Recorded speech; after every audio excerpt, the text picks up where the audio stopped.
Hello friend, मैं आनंद राज। आप सब भी देखिए, मौलाना मजरूल हक अरबी कैट फारसी यूनिवर्सिटी जो पटना में है, इसका बीएड फर्स्ट ईयर सेशन 24-26 का एग्ज़ाम डेट आ गया है। आपका जो एग्ज़ाम होगा वो 21 तारीख से एग्ज़ाम डेट है। तो देखिए, कोर्स 1 का और 2 का वीवीआई क्वेश्चन कर दिए थे। आज हम कोर्स 3 जो आपका लर्निंग एंड टीचिंग है उसका वीवीआई क्वेश्चन लेकर आए हैं, समझे। देखिए, कोर्स 1-2 का जो नहीं देखे होंगे वो लोग जाकर प्लेलिस्ट में जाइएगा, Maulana university BEd first year VVI question 2025 लिखिएगा तो आ जाएगा, आनंद राज। और देखिए, आपको नोट्स चाहिए या क्लास और नोट्स दोनों मिल जाएगा। अभी लाइव क्लास भी चल रहा है, समझे, जिसमें आपको पूरा कोर्स करवाया जाएगा, कैसे एग्जाम में लिखना है, सारा चीज़ बताया जाएगा, समझे। तो आपको करना होगा तो इस नंबर पर व्हाट्सएप करके क्लास या नोट्स के बारे में जानकारी ले सकते हैं, 9576002401 पर। तो चलिए हम लोग स्टार्ट करते हैं। लिखा हुआ है Maulana university Patna BEd first year VVI question 2025, session हो गया 2024 से 26, कोर्स 3 लर्निंग एंड टीचिंग। देखिए, ये भी 80 नंबर का पेपर होता है। इसमें भी 5 यूनिट में आपका 10 क्वेश्चन दिया जाएगा, यानी प्रत्येक यूनिट में 2-2 प्रश्न दिया जाएगा। और आपको करना है कि प्रत्येक यूनिट से एक एक प्रश्न का चयन करते हुए कुल 5 प्रश्नों का जवाब देना है। तो देखिए, यूनिट 1 में अधिगम से क्वेश्चन रहेगा ही रहेगा, समझे। और एक अधिगम के सिद्धांत से क्वेश्चन पूछता है। तो क्वेश्चन है कि अधिगम से आप क्या समझते हैं, इसके प्रकारों का वर्णन करें। What do you mean by learning, describe इस टाइप से, यानी इसके प्रकारों का वर्णन करें। बहुत वीवीआई क्वेश्चन है, इसमें प्रकार, इसकी विशेषता, प्रकृति देख लीजिएगा, समझ के। दूसरा क्वेश्चन है कि मानवतावादी या रचनावादी अधिगम सिद्धांत की विवेचना कीजिए। ये भी बहुत वीवीआई क्वेश्चन है, समझे, कि मानवतावादी या रचनावादी अधिगम सिद्धांत क्या है। और एक्स्ट्रा में देख लीजिएगा, थॉर्नडाइक के प्रयास एवं त्रुटि सिद्धांत का वर्णन करें। ये क्वेश्चन पढ़ लीजिएगा, यूनिट 1 में इसी से क्वेश्चन आपका रहेगा।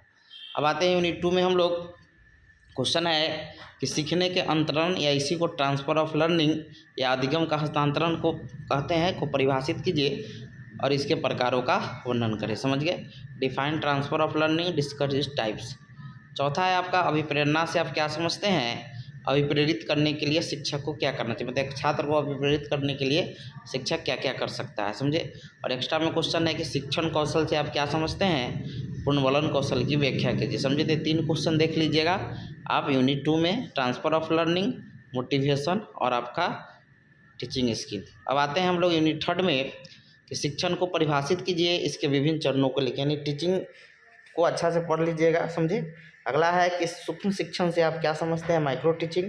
फिर एक्स्ट्रा में क्वेश्चन है कि प्रभावी शिक्षण से आप क्या समझते हैं, एक प्रभावी शिक्षक को कौन कौन सी विशेषता होनी चाहिए, यानी प्रभावी शिक्षण से आप क्या समझते हैं, एक प्रभावी शिक्षक में कौन कौन सी विशेषता होनी चाहिए, यानी what do you mean by effective teaching, what should be the characteristic associated with the effective teacher, explain. अब आते हैं कोर्स यूनिट 4 में कि इकाई योजना या पाठ योजना से आप क्या समझते हैं, इकाई योजना एवं पाठ योजना में क्या अंतर है, समझे। मतलब यूनिट प्लान, लेसन प्लान पढ़ लीजिएगा अच्छा से। अगला है शिक्षण सहायक सामग्री क्या है, कुछ प्रमुख शिक्षण सहायक सामग्री का वर्णन करें।